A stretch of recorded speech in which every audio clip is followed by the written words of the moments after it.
এখন বাজে প্রায় ৬টা সাড়ে ৬টার মতো। আজকের ওয়েদারটা সত্যি দারুণ ছিল। কখনো কখনো হালকা বৃষ্টিও পড়ছে, একদম মেঘলা ওয়েদার। অনেকটা দেরি হয়ে গেল, চলে আসছি বাড়ি। তো বাড়ি গিয়ে ভাবছিলাম কিছু কেনাকাটা করতে যাব, কারণ সামনেই বাড়িতে পুজো আছে। কিন্তু সেটা আর হলো কোথায়। বাড়ি যেতে যেতেই সবাই মিলে আপনাদের চল আজকে বাইরে কোথাও খেয়ে আসি। তারপরেই আর দেরি না করে ৩ ভাই বোনে বেরিয়ে পড়লাম, চলে আসলাম খেতে, এই ডিনারটা করব বলে। তো আজকে অর্ডার করেছিলাম বাটার নান আর চিকেন আঙ্গারা। খাওয়া শেষ করে যখন বেরিয়েছি প্রায় 10টা মতো বাজে। আজকে সবাই মিলে ঠিক করলাম আজকে আর টোটোতে যাব না।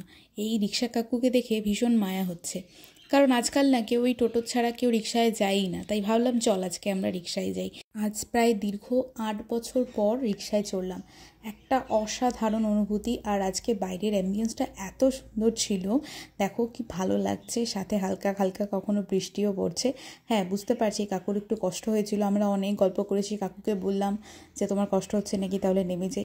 কাকু না করলো, বলছে না কি করব, একটু কষ্ট তো হবেই।